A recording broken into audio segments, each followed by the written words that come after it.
ng mga masasarap, katakam-takam at nakakabusog na talakayan ukol sa ating mayamang pananampalataya. Halina't magsalo-salo tayo sa Kwentuhang Katoliko. Magandang tanghali po sa ating mga ginigilaw na tagapakinig. Ito po si Karen sa ngalan ng Commission on Catechesis ng Archdiocese of San Fernando ngayong araw ng Lunes. Holiday po ngayon pero nandito kami para ihapag na naman sa ating mesa ang mga mabuting salita ng Diyos. Sabi nga ni Among Jean kanina, nakakabusog. Magandang hapon po sa inyong lahat. Ito po si Sister Shirley. At ito naman po si Among Jen uli ng Katedral, kasama ninyo at kakwentuhan ngayong araw na ito. Uy, may binanggit ka, Karen. Ano po, Among? Nakakabusog. No? Gusto nga itanong sa iyo kanina yan. Paano ba tayo nakakabusog? Aba, syempre po, di ba, sabi nila, not by bread alone. Kung may bread for the mouth and the stomach, meron ding bread for the soul. Yeah. Syempre, hindi lang dapat yung tiyan natin yung busog. Di ba, kailangan pati po yung ating kaluluwa. Oo, pero ang may mechanism daw ang busog eh. Hunger and satisfaction are two cycles. The more you are satisfied, the more you should hunger. Oo, kasi nga naman, alam Pag natin. natikman mo na, you always nalaman look mo for it. then the more you crave for it, no? Napaka-interesting niyan. Kaya pala kapag, kunwari, yung pinag-uusapan po natin, di ba, yung liturgy, yung misa. Specifically, yung misa nagsimula na po tayo last week. Kapag nakaranas ka ng misang talagang, ayun, babalikan natin yung salitang busog. Hahanap-hanapin mo yun talaga eh. Hindi na pwede sa'yo yung minamadaling misa, yung parang dinadaan lang. Yeah. Nadadaanan lang. Kapag nabubusog ka talaga sa isang gawaing pagsamba, no? The more na hahanapin mo at magugustuhan mo.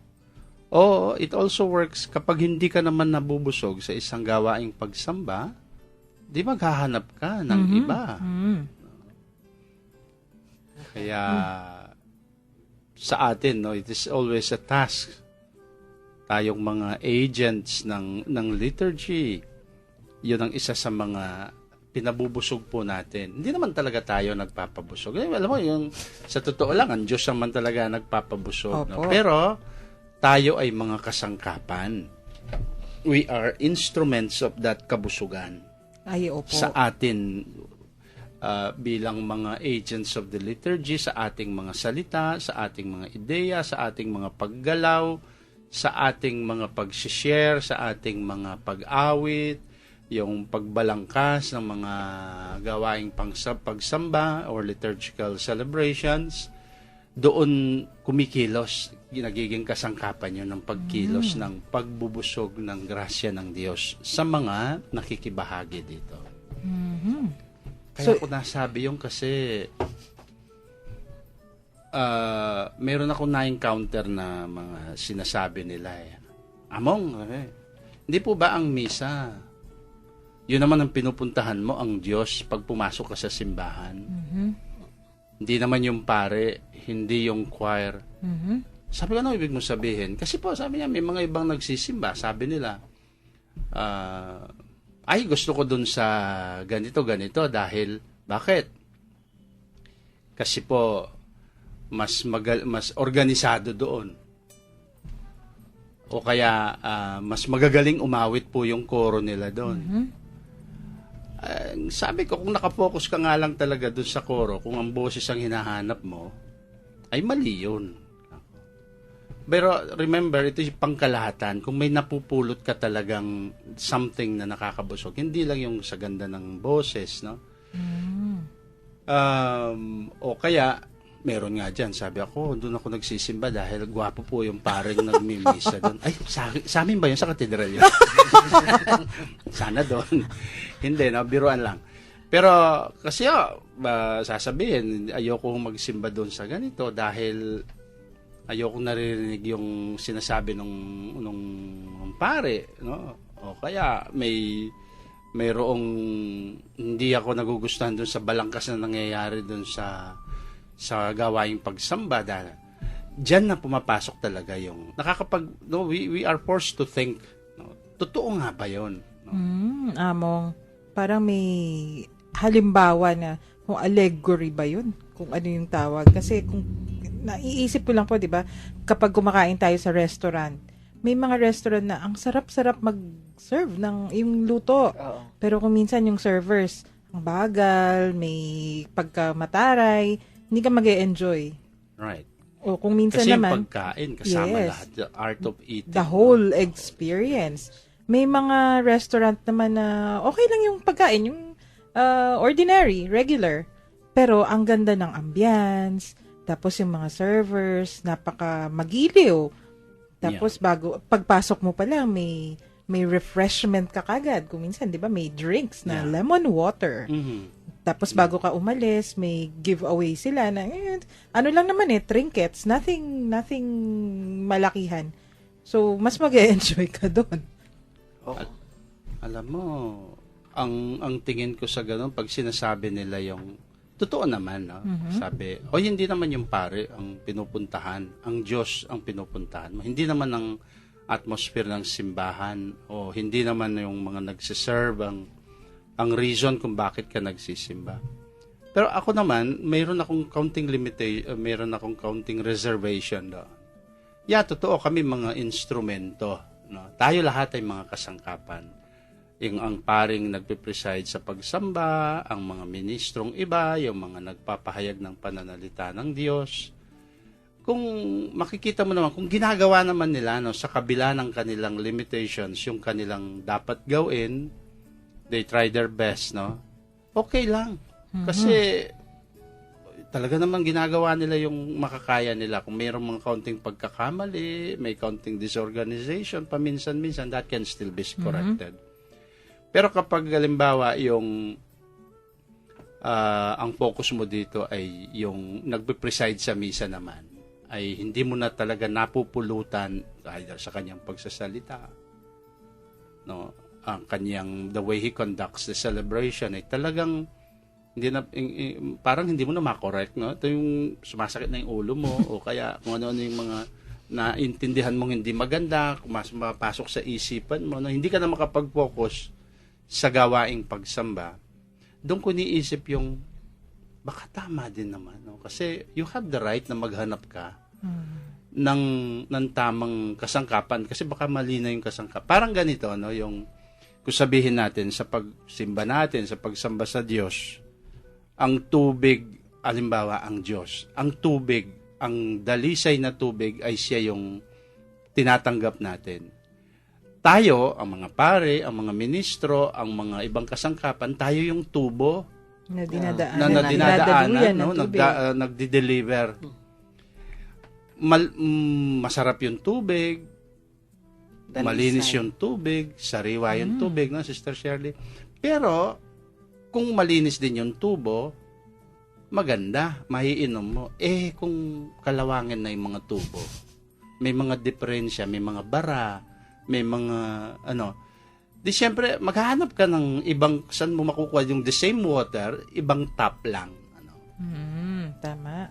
Kaya napakalaki ng responsibilidad talaga nating mga agents of the liturgy. No? Ito po yung sinasabi namin, hindi, it's also for us, no, lalo na yung mga nakikinig ng mga lectors, yan, yung mga nakikinig ng mga EMDC,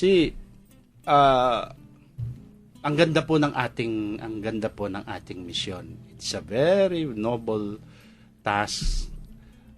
By the way, yung mga lectors ng ang ating vicariate ng St. John Mary Vianney, no?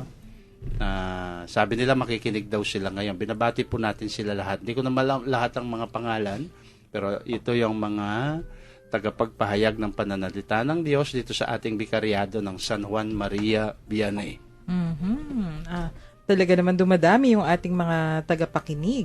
Nung isang araw naman, Sister Shirley, di ba, yung mga nasa Dolores. Oo. Sila naman yung bumati sa atin.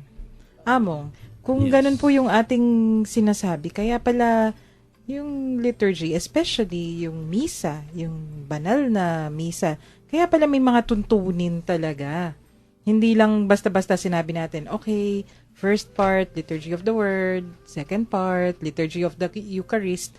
Sige, okay na, bahala na kayo. Kaya pala hindi ganon.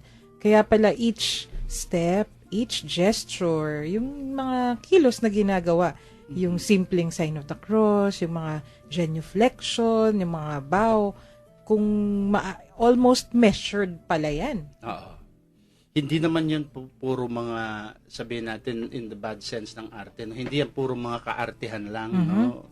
O mga palamuti. But they are beautiful signs na tumutulong sa atin upang maiangat yung ating mga puso't diwa. No?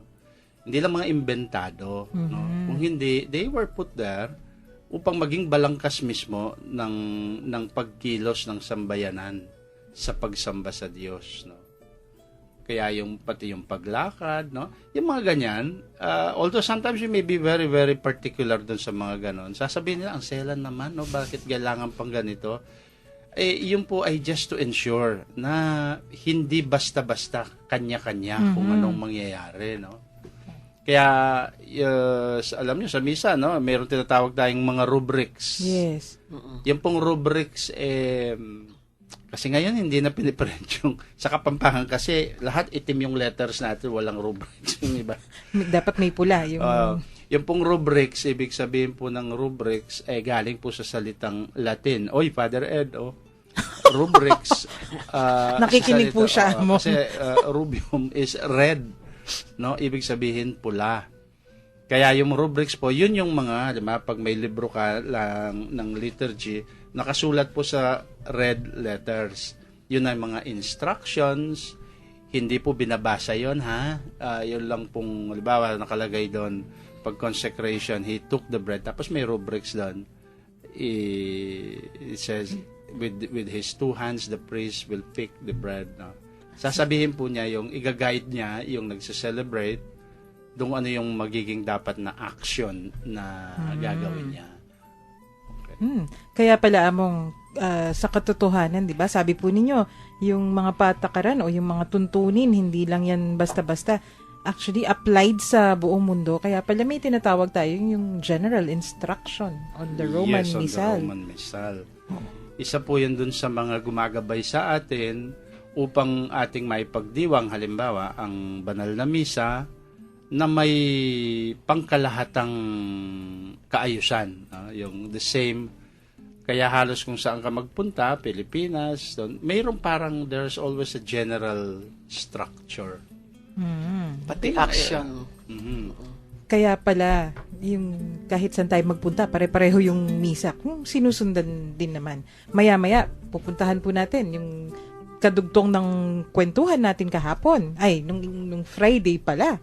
Yung kung sino-sino ba yung mga gumaganap dito sa banal na misa at kung ano-ano yung mga dapat nilang ginagawa. Last week, Sister Shirley, di ba, sinimulan na po natin. Ano ba yung qualifications? So this week naman, ano nga ba yung ginagawa?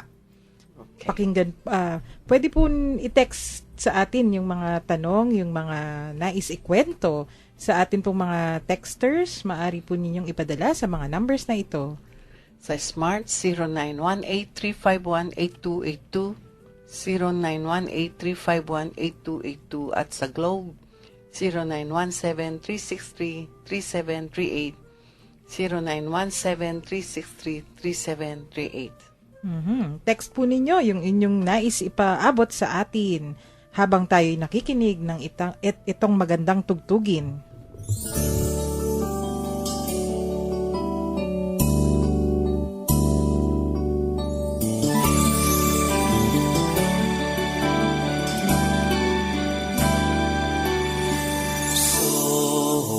Of Christ, sanctify me.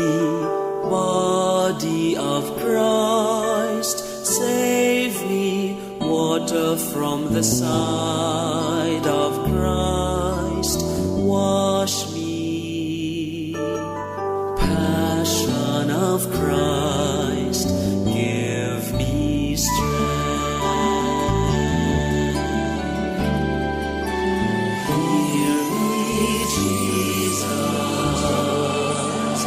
Hide me in thy wings that I may never leave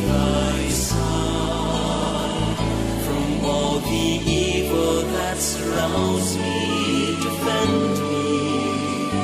And when the call of death arrives, bid me come to thee, that I may praise thee with thy saints forever. Hear me, Jesus, hide me in thy wounds, that I may never leave thy side. From all the evil that surrounds me, defend me. And when the call of death arrives, bid me come to thee, that I may praise thee with thy saints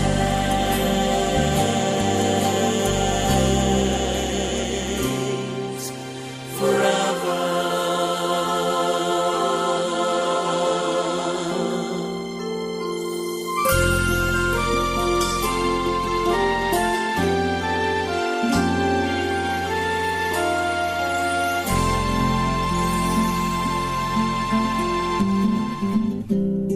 Nagbabalik po tayo sa Kwentuhang Katoliko dito pa rin sa 91.9 Bright FM. Ayan, nagbabalik din ang ating kwentuhan ukol sa banal na misa at kung sino po yung mga gumaganap at ano yung kanilang ginagampanan. Yeah.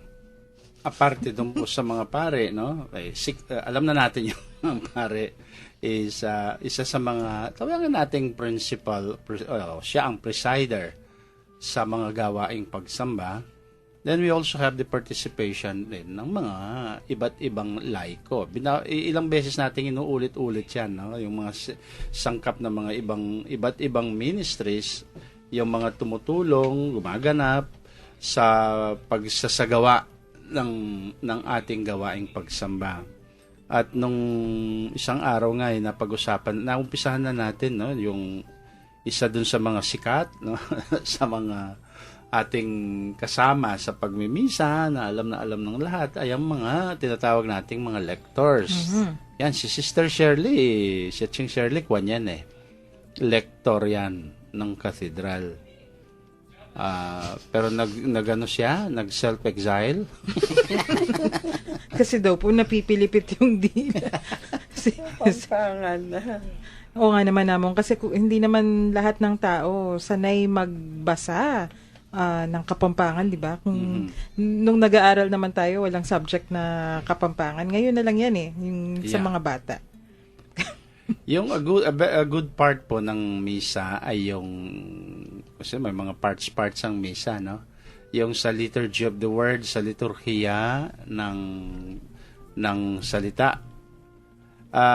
Liturhiya dahil parang sasambahin mo ngayon, gawa ng yung kasama sa yung pagsamba ngayon ay ang pagdiriwang ng salita ng Diyos. Ang pagdiriwang, ang pagpapahayag ng salita ng Diyos. At alam po natin na basic na balangkas sa misa ay yung pagpapahayag, unang pagpapahayag, yung mga readings na tinatawag, ay yung galing sa lumang tipan o sa bagong tipan or for both, depende sa araw. No? Dahil na pag araw ng linggo, mayroong coming from the Old Testament and the New Testaments. Dalawa po yung pagpapahayag na kasama. At pag simpleng misa naman, iisa lang, o ito'y galing sa luma o sa bagong tipan. Then followed by yung responsorial psalm. No? Then, of course, yung pagkatapos ng lahat ng yon, ang pinaka-final sa pagdiriwang sa mga salita ng Diyos ay ang pagpapahayag ng mabuting balita galing sa tinatawag nating ebanghelyo. Doon sa dalawang una, yung sa mga pagbasa, doon ang part po ng mga ating tinatawag na lectors o tagapagpahayag ng salita ng Diyos. Yun ang kanilang main responsibility sa misa. May tanong among, kung may malakihan ganap misa, lalo na kung archdiocesan level siya, usually pipili ka ng lectors, di ba? Ano yung basehan ng pagpili ng isang pare o ng isang in charge sa liturgy ng misang yon? Well, una, no, depende sa punto de vista. No? Alam mo, kung yung mga talagang qualifications na tinatawag nating, sabihin na natin na parang personal qualification, dapat yung na may nasa loob talaga ng isang tao, yung kanyang pagnanais na makapag-serve, no? Sa simbahan sa pamamagitan ng ministry ng lectorate, ng pagpapahayag ng salita ng Diyos. Andun din yung siyempre bilang isang tao, meron din siyang he or she enjoys a good reputation sa community. Yung reputation ibig sabihin yung known siya na isang very practicing Catholic, no? At hindi siya notorious, no? Notorious, ibig pong sabihin, hindi nasakot sa iskandalo. Oo, sa isang klaseng uri ng hanap buhay, no? Halimbawa, kung hold-upper, huwag mong gawing lector, no? Kung kilala siya o ka-drug pusher, hindi ko sinasabi malinis, pero at least they enjoy the respect ng community, no? Sino ba naman ang walang may bahid dungis, no? But at least hindi ongoing, hindi talagang papangit na pangit. And that is true for everyone, no? Kasi sa aming mga pare dapat naman. Hold upper na pare bilak. Oo. O kaya wag mo kukunin yung, halimbawa, may nagtanong sa akin na, Father, pwede ho bang mag-EMDC yung asawa ko? Bakit? Kasi po marami po siyang oras pagkatapos ng trabaho niya. Okay, pero pang-araw lang po siya pwede dapat kasi paghapon po simula na ng trabaho niya. Ano ba ang trabaho ng asawa mo? Kako? Balahador po sa monte. Naku. Dangerous. Parang di ba sana kung medyo casino, no? May balahador sa monte yung sa mga di ba kako hinuhuli yung mga yan? illegal gambling. Oo. Yung mga ganyan na siyempre okay. Anyway, tapos yung ikalawa nga yung kasi pag isa kang lector ka man lang yung tumutulong ka sa pagpapahayag ng mga salita ng Diyos o sa anumang role mo sa loob ng liturhiya ay yung may tinatawag na the ability to be a person of the community. Anong ibig sabihin nun? Yung sa iyong pamumuhay, sa iyong ugali, you can serve as an inspiration. No? As an inspirer or a promoter ng paglilingkod sa simbahan. Yung bang kaaya-aya kang na parang nagiging inspirasyon ka sa iba, no? Kaya meron kang karakter na gano'n o nakikita nila yon. Ay, nagsiserve si sister, na-inspire ako kaya sasama ako dahil kilala ko yung tao to, mabait, no? But if you exude a turn off o nakaka-turn off ka sa mga tao, medyo mahirap na kaunti yan, no? Oo nga naman. Kasi naaalala ko po yung mga pangaral nyo, Among, pag PPC meeting dati. Si Among Jean, Sister Shirley, lalo na pag may mga bata na makukulit na nagsaserve, lagi niyang sinasabi, tandaan nyo, pag nagsaserve kayo sa mga baryo, kayo yung mukha ng Santa Iglesia sa inyong mga pinupuntahan. Yes, totoo yun. Ngayon, of course, may mga ibang qualifications din ng mga tagapagpahayag ng salita ng Diyos. Una, kailangan marunong magbasa. Oo nga naman. Kasi yun yung pangunahing responsibilidad. Siyempre, no? Tapos, yung pagiging marunong magbasa, merong ng iba-ibang ibig sabihin yan, no? Pakahulugan. Yung quality ng boses, yung skill, no? Sa pag-deliver.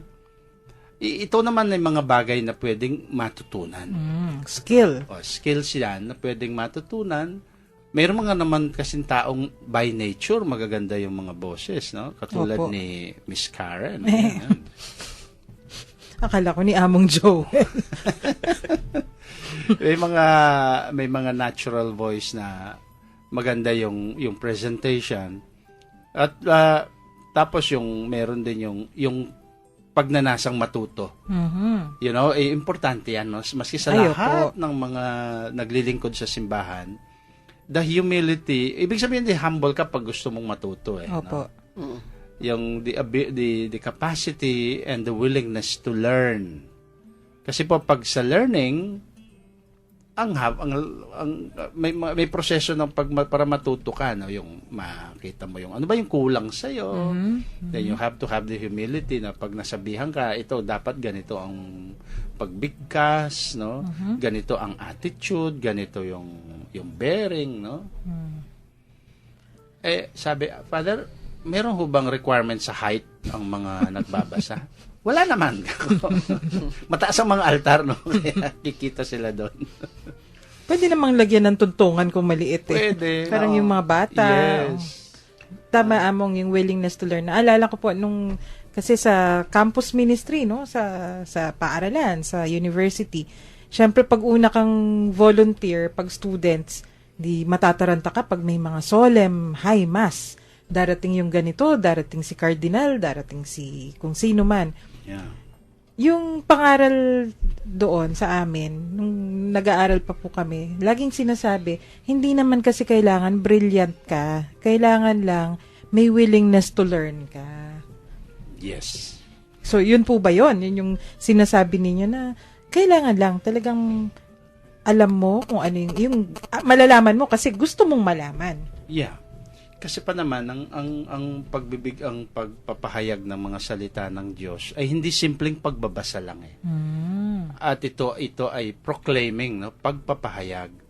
Ang pagpapahayag involves yung emotions, kasama yan, no? Yung preparation, tapos yung internalization. Ibig sabihin, yung ipinapahayag mo ay nauunawaan mo na bago mo pa ito ipahayag sa publiko. Kaya yung para matuto ka doon, no, requirement yung maagang pagbabasa, pagninilay, no, yung mechanics ng mga reflection sa salita ng Diyos. Kasi kung pag-uusapan ay pagbabasa lang, ang daming marunong magbasa. Ay mga grade 1 nga marunong magbasa. Opo, may no? mga batang nagle-lectures din eh. Right. Pero yung pag tumayo ka doon, yung pag-i-internalize, alam mo, maski sa aming mga pare, no, yung mga pag nag-homily ka, ako medyo na-criticize na rin ako noon sa pag-homily kasi pag patay-patay ka, parang nagbabasa ka ng homily mo. Hindi mo na-internalize. So, walang ka-drive, no? Hindi ko naman po sinasabi na ngayon na, mula ngayon kayo mga lectors, para yung declamation contest, no, pero ako, personally, sinasabi ko noon, alam niyo, mas maganda na yung nag-exaggerate kaysa naman sa kulang na kulang. Kumbaga, sa mga bata ngayon, konting emote. Oo, mag-emote ka. And to be able to guide you how to show your feelings, yung previous reading and reflection mo sa salita ng Diyos. Kaya, pag ikaw ay lector, naka-assign sa yung isang pagbabasa, manaliksik ka. No? Yung study, ano bang ibig sabihin nito? Para alam mo kung paano mo sasabihin, no? Kilalanin mo kung sino yung nagsasalita. Si Propeta Jeremias, ano bang klaseng tao yung si Jeremias, no? O si Isaias. Ang propetang si Habakuk. Habakuk. Habapeps. So, sino yung kinakausap? Sino yung kinakausap? Ano yung sinasabi? Ito ba'y galit, no? Siya ba ay namimintuho? Ano ba yun? Nakikiusap, no? O siya ba ay nanunuligsa, no? Kung halimbawa, pag binasa mo ang propetang sino nga? Yung sinabi ko, si Habakuk, no? Pag sasabihin niya pag nakita mo yung isang reading na, kayong mga babae, tapos sasabihin niya yung lugar, no?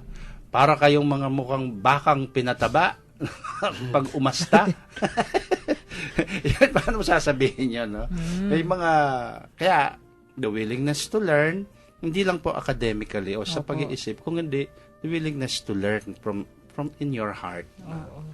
Napakaganda kapag ang isang lecom ay handang-handa, tumayo siya doon, makikita mo, sa tayo pa lang niya, and then yung pagbigkas pa lang niya, and then when they deliver the reading, alam mo na ito ay pinagnilay-nilayan na bago pa siya tumayo doon. At ang message is, tumalab na muna sa kanya bago niya ngayon ipahayag sa bayan ng Diyos. Opo. Kaya nga among 'di ba, at least 1 week before babasahin yung mga assignments nila. Ibig kong sabihin, 1 week before kailangan nilang mag-proclaim, At least, dapat binasa na kasi kailangan, parang sa pag-aaral yan bawal ang cramming. Oo.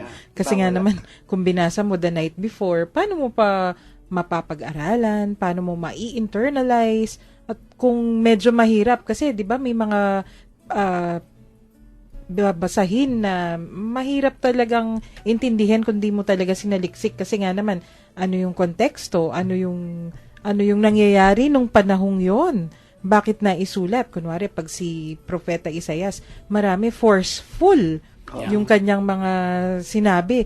Kung binasa mo yun na medyo babagal-bagal, nawala ang esensya. Mayroong classic example dyan yung nilagay nila yung isang phlegmatic na type na mag-proclaim noong readings ng Passion ng Good Friday Oo. or Palm Sunday man yun, no?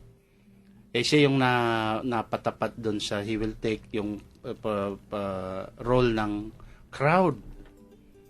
So, kaya sabi nung narrator, nung sabihin na, at sinabi at tinanong ni Pilato, anong gusto niyong gawin ko dito sa Jesus na dinala sa akin? At sabi nung narrator, at sumagot ang mga tao, siya ngayon, phlegmatic, ipako mo sa krus. Ipako mo sa krus. Ay, sa Kapampangan mas maganda.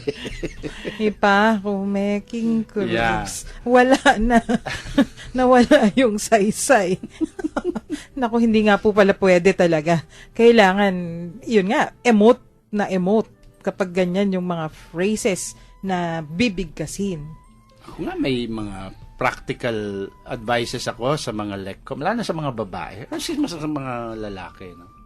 Sabi ko, kasi napulot ko ito, sa ibang bansa, 1 month, pinaghahandaan. Makikita mo yung excitement ng mga proclaimers pag gusto nilang mag-proclaim. Talagang they meet, tapos may workshop pa sila, a month even before yung kanilang mga readings. Kaya ako sinasabi ko naman, i-practice nyo. Alam nyo kanino nyo i-practice? Sa mga pamilya niya. Oo nga. Isang gabi, sabihin nyo, pagkatapos kumain, sabi mo kay mister mo, dear, puka mo na nga dito. Tapos tawagin mo yung mga anak mo. O, pakinggan nyo ko, ha? Ito yung sasabihin ko. At sila ngayon magsasuggest sa'yo. Baka sabihin, mag-resign ka na lang. Kasi hindi ka effective. Hindi ka effective kasi hindi mo kami mapagalaw, no? Hindi, biro lang ho. Pero, it is true, no? The best, start mo sa family mo. Alam mo, you're shooting 2 birds with 1 stone na nun Napapractice mo na, nakakapagsanay ka na, tapos, naipoproclaim mo na, naipapahayag mo na sa iyong mismong mga pamilya yung salita ng Diyos. Tama. It's a beautiful one. May mga texters po tayo. Una si Sister Tess. Kasi Wala naman pasok ngayon. Bakit wala si Sister Tess? Naku, Sister Tess, na roll call ka. Sila po kasi ay pumunta dun sa they went to the wake of the father of their Alfie classmates, no? Yung pangalan daw po si Herminio. So, ipagdasal natin. Pero yung text ni Sister Tess, yung sana daw lahat ng lectors sundan yung tamang pamamaraan ng, una, proclaiming God's Word, at kasama na rin yung pagsusuot ng tamang uniform.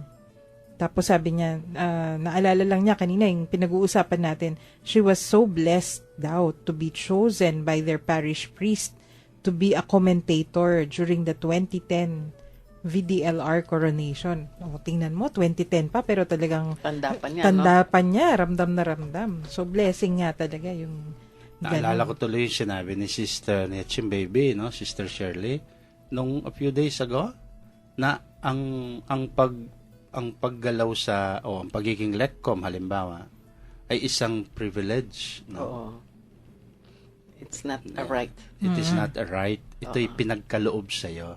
Opo. Kaya Actually, kailangan mahalin mo, ano? lahat among, 'di ba? Lahat ng mga nagsisilbi, applicable 'yon. Hindi lang sa lectors. Yung pagsisilbi, pribilehiyo nga talaga. Right. So, sige po. May tanong din to, kaya lang mas siguro nasa lector tayo ngayon, pero babasahin ko na rin. Good afternoon po. Tanong ko lang po, bakit po ba may mga Latin sa mga kanta at kailan po sila kinakanta? Thank you po and more power. From 70768. Saka po yun isa,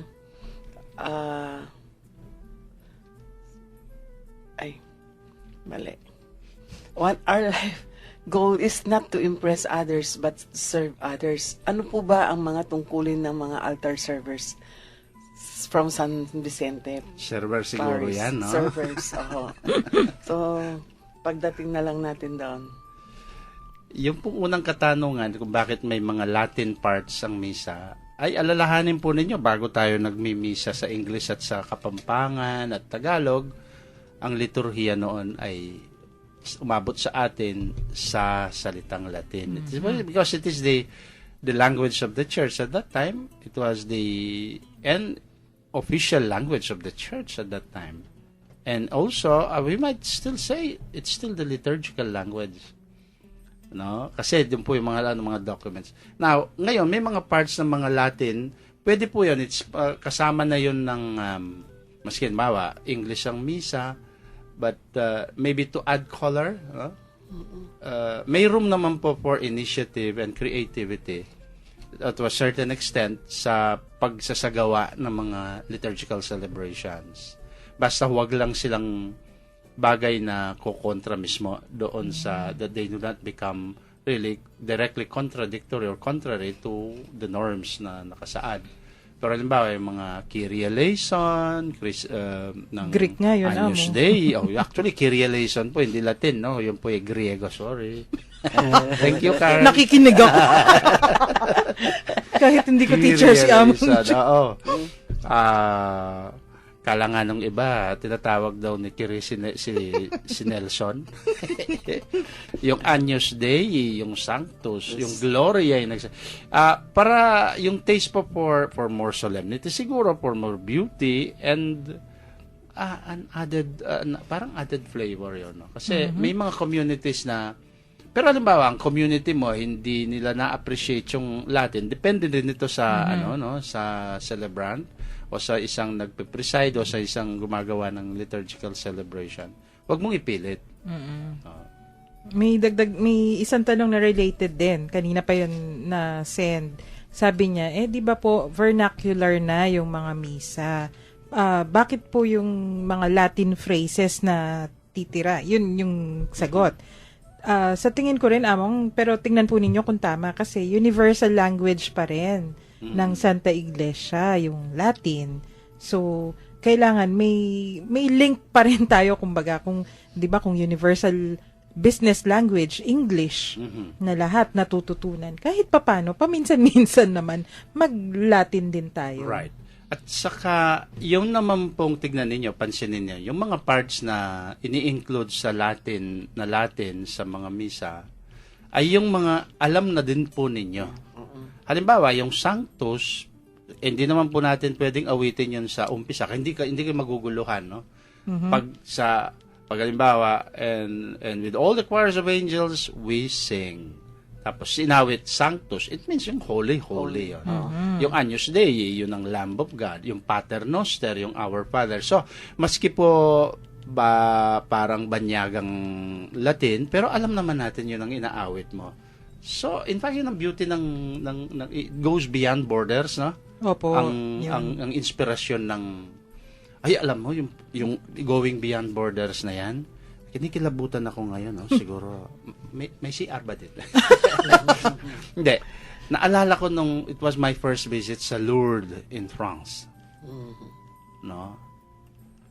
Nung first time ever na nandun ako, plus din dun sa Fatima, it happened in the same way. Pero yung dun sa Lourdes, ang ganda ng experience ng yung itong nabanggit ko lang itong the liturgical sentiments of the heart, no, ng pagsamba at pagdakila sa Diyos, it goes beyond the limits of languages.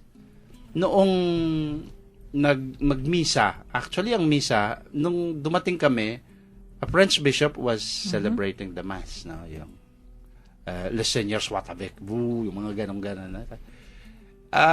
Medyo okay pa, pero dahil alam mo yung parts ng misa, nakakasunod ka. Pero yung pinaka napakagandang point dun sa experience namin yon, nung awitin nila yung Immaculate Mother, excuse me, yung in Latin, amo.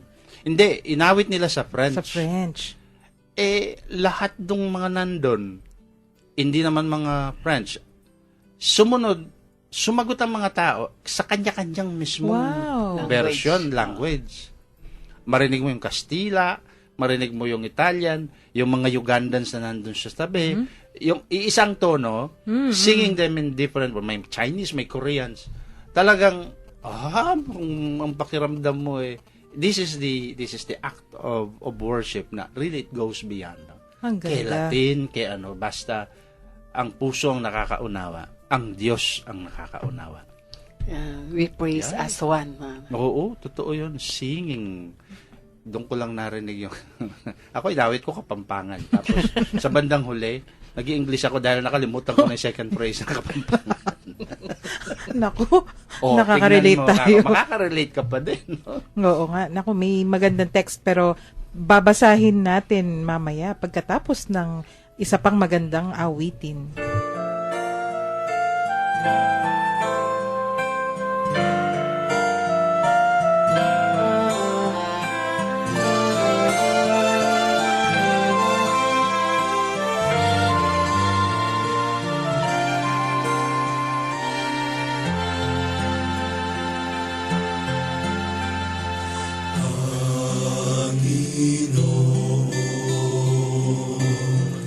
Turuan mo akong maging bukas palad.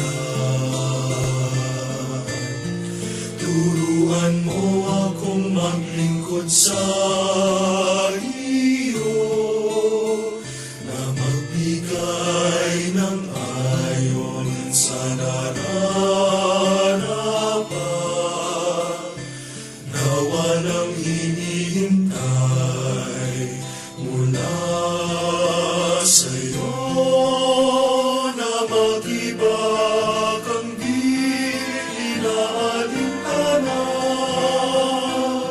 mga hirap na dinaranas sa tuwing ay magsumikap na hindi humahanap ng kapalit na kaginhawaan, na di naghihintay kundi ang aking mabatid, na ang loob mo siyang sinusundan.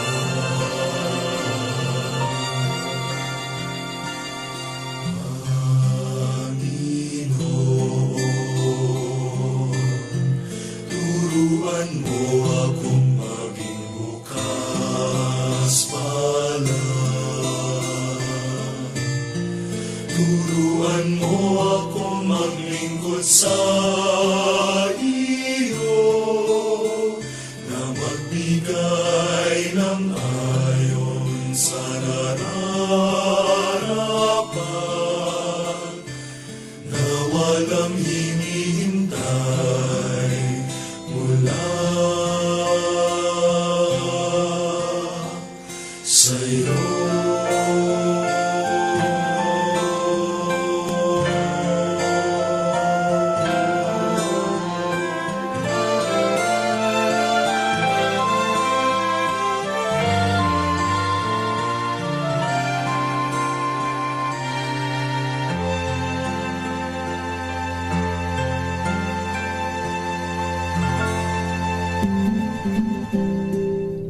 Nagbabalik po ang Kwentuhang Katoliko dito pa rin sa 91.9 Bright FM. May tanong po dito from 0166, yung tanong po, Among Jean, yung paggamit daw po ng yanasa at ng amen sa mga parokya, hindi daw po ba pareho lang yun? Well, sa totoo lang, ang amen at ang yanasa is, ang ating liturgical commission, they decided to adopt yung yanasa. Pero sa kasalukuyan po, ito'y medyo pinatigil muna hanggang pag-uusapan muna kasi mga maraming mga opinions, no? Kasi bakit papalitan natin yung amen, yun na ang parating ginagamit na ng marami sa liturhiya. Pero alam niyo po sa mga panalangin, private prayers, ang yanasa, yung mga devotional prayers na pang-personal, hindi yung pang-liturgical, no? Ay ginagamit na noon pa ang yanasa. Na ganun din sa Tagalog ang pakiwari ko na ang siyanawa, hindi nila ginagamit sa liturgical, lalo sa misa. Pero sa mga private prayers, devotionals, pag sila lang ay ginagamit nila. So, ang alam ko po, meron po tayong, ewan ko, pinalabas na yata, meron nang lumabas na circular na wag mo nang gamitin yung, kaya maraming parokya nag-yanasa ay bumalik na sa amen. Amen. Amen. Amen. Amen. Ito po from 3576. Good PM po, Among at mga sisters. Check up po ng anak ko sa Monday. Si Dexter po ito. Opo. We assure you po, kasama po parati si Dexter sa mga dasal namin at sa mga mass intentions namin sa cathedral. At tama, Among, nakikinig nga si Father Ed. Dapat isang episode pala, Sister Shirley, pag diniscuss natin yung Latin as the universal language of the church, si Among Jean at si Among Ed. Ay, hindi. Alam mo kung anong magandang bagay na kumbidahin natin si Apong Ed. At gusto ko nandito rin ako na pag magde-deliver siya. Riot yung, yata. ang isa sa mga initiative, mga initiative sa liturgical celebrations, yung pagsasadula. Kasi madrama si Father Ed. No? Magaling siya dyan. Magaling yan. Magaling. O di, gagawa tayo ng radiodrama. Oo, Yes. radio drama, no? Kaya niya yun. Oh, siya lang pala makakapagturo sa atin. Yes, of course. No? Oo nga. Paano pa? Magiging artista ba naman Sumagot, ng isang Among. hindi marunong? Hay, nakakainip daw. Ibig sabihin, change topic. Nako. Sister Shirley, di ba magiging riot? Oo nga. Pagsabay mo yung dalawa. Magaling si Apong Ed, no? Pag sa mga misa, lalo na pag yung balita ko, yung mga simbang gabi niya. Lalo na pag madaling araw, no? Mga third day, fourth day, nako, naantok na yung mga tao. Yan si Apong Ed, and I will not be surprised, he knows sa loob ng liturhiya paano niya gigisingin ng mga tao. May mga nababalitaan din akong ganyan. Mabuti nang siya yung magkwento pag abot niya dito. Sabihin ko sana sa kanya, huli ka! May showcase per day yata yung si Father Ed. Pero sige nga, isang beses pagsasabayin natin, no, Sister Shirley. Tapos tawagin din natin si Father Berong Oo. to para sabihin kung ano yung ira-ratify kung ano yung kay Apong Ed. Naku, enjoy yung episode na yan. So, babalik po tayo sa ating pinag-uusapan. Nasaan na po ba tayo? Sa mga lectors pa rin? Oo. Yun, yung sabi natin kanina, the willingness to learn. Kasi kapag isa nga doon yung internalization ng Word of God. Kaya yun ang isa doon sa mga sinasabi kong dapat paigtingin ng mga LECCOM, no? Ng mga tagapagpahayag ng salita ng Diyos. Yung mga iba naman, pag boses, yung kakayahan doon. Then of course, yung yung hindi lang yung the ability to or the capacity to learn or the willingness to learn, yun ding if they can bend their schedule, the capacity to give their time. No? Kailangan Kasi- generous din with Right. their time. Right, Kasi right. nga naman may mga misa na kung minsan unholy Right, hours right. or family day, biglang may namatay. Kailangan Yes. ilibing. Yes, totoo yun. Lalo na kung tumatama sa schedule ng trabaho nila. Totoo yun. Kaya hirap. Alam mo, sinasabi ko sa mga, kasi yung mismo din sa mga LECCOM din natin, no, nakanasanay sila na ang role nila ay sa misa lang. Hindi kako. Wherever there is the celebration or any celebration that there entails the proclamation of the Word of God, pwede yung mga, dapat nandun din ang mga LECCOMs. Kaya sa sakramento ng binyag, no, they can assist. Pag-blessing ng patay, no, blessing ng bahay, pwede yan. Dahil may mga Readings. scriptural Opo. readings. No? Pero na lang kung nilalaktawan yun ni Among. No? Kasi pag, halimbawa, nandyan ang LECCOM kasama. O, sister, imbes na makipangangkata mo, ganyan munta ka Kenny, o bayan mo kung ikang mag-proclaim Kenning mo munang pamamasa. And then they can do that, no? Yung the spot mo sila. Nanginginig na yun. No, sa kumpil, ang dami niyan eh. Opo. Mga simple blessings, mga liturgical and para-liturgical celebrations. Opo. Ayun, kung babalikan nga natin kung ano yung definition ng liturgy, kailan nagiging liturgy yung isang seremonyas. Sabi natin, Sister Shirley, no, di ba, dapat may readings. Oo, may readings. Talagang may sinusundan na Isa rito. sa mga tanda yun. Yeah. Ayun. Kaya kapag ang isa ay gustong maging tagapagpahayag ng Panginoon in or out of season, ano ba yun? Sinasabi ni sulat ni San Pablo kay Timothy, to proclaim the Word of God, makapanahon man o hindi. Ibig sabihin, dapat very generous ka sa time mo.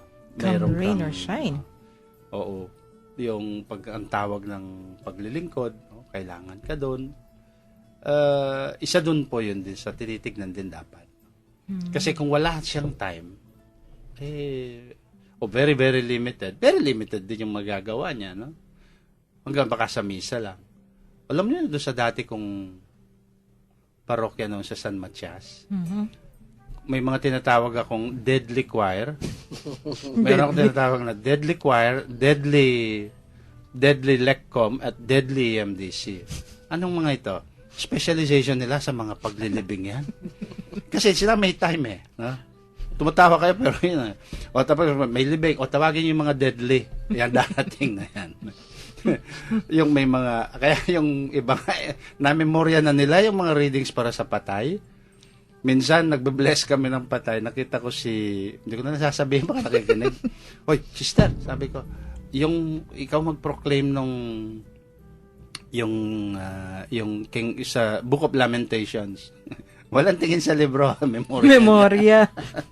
Ay, maganda yun. Ang ganda nun.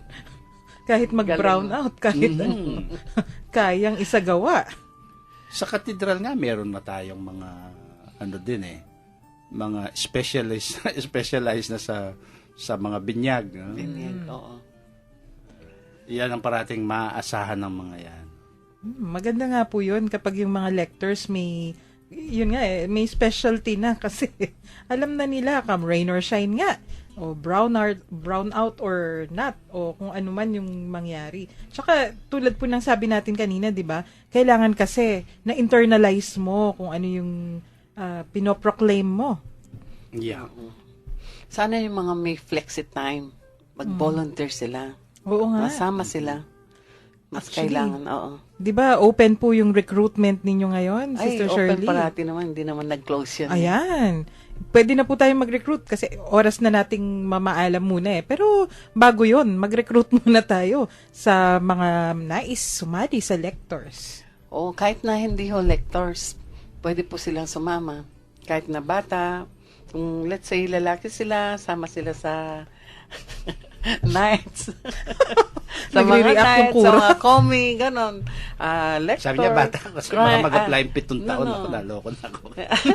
Tuturuan ni totoo Among mo. yun. May na nga nag-a-apply na 7. Tinetrain naman nila eh. Oo. Hindi lang naman kaagad nagsiserve ang mga yan. May archdiocesan policy ha, nakalagay yata doon 16 years old. Ang ang pwedeng talagang magano. Sa Lectors? Lector Still 16, oo. Kung maganda yung boses nila, Pero apply pwede sila sa silang choir. start na paminsan-minsan. Pero not full-time, no? Oo. Gawin mo na mga apprentice. Para Apprentice. mga ganun. Mga junior. Oo. Umabot. Dahil yan mong mag-plug, may pa-plug in din ako. Sige, plug po muna. Sige. Hindi, nag-organize po ang cathedral ng isang pilgrimage, Marian pilgrimage, a very specific na pilgrimage sa Our Lady of Sorrows sa Dolores, Quezon. And this will be sa July 15 and 16 overnight kasi dahil malayo. It is primarily po for the confraternity o sa hermandad ng mga Mater Dolorosa. Ito po ay pagbisita doon sa isang national shrine of Our Lady of Sorrows doon sa bayan ng Dolores, Quezon. Napakagandang simbahan. At sinasabi po doon sa napag-alaman naming information na ito ang simbahan na doon matatagpuan ang pinakaluma, isa sa mga pinakaluma o baka ang pinakalumang known existing image ng Our Lady of Sorrows at very miraculous yan. So, inorganize po namin ng confraternity ng mga ng Mater Dolorosa sa July 15 and 16. Miyerkules yata Aalis yun. po ng alas 4 yata, ng madaling araw dito ng 15. And then, so kung interesado po kayo, may hanggang Biyernes po yung gusto pang mag-apply para malaman nyo kung ano yung mga financial May nababayaran. number po ba Ang alam tayo ko na po, maaring... 1,007. May number po ba tayo na 720. maaring text or tawagan para sa mga nais sumali? Meron, pero hindi ko memoryado. Sige, bukas po. Abangan ninyo. A-announce punta na lang natin sila sa bukas. katedral. O pumunta sa Puntahan katedral. ako Sige. kung gusto nila. Ayan. Wag lang po yung oras na 12 to 1. Nandito po si Among Jean noon. Di ba si Among Joel dapat bukas? Hindi po, Martes pa lang bukas. Ayan. Tapusin na po natin ang ating episode sa isang dasal. Glory be to the Father, and to the Son, and to the Holy Spirit. As it was in the beginning, is now, and will be forever. Amen. And may Almighty God bless us all in the name of the Father, and of the Son, and of the Holy Spirit. Amen. Amen. Maraming salamat po sa pakikinig. Ito po si Sister Shirley. God bless you and keep you. At si Among Jin po, kwentuhan po ulit tayo bukas. Salamat po sa ngalan ng Commission on Catechesis ng Archdiocese of San Fernando. Ito po si Karen, nagpapaalam para sa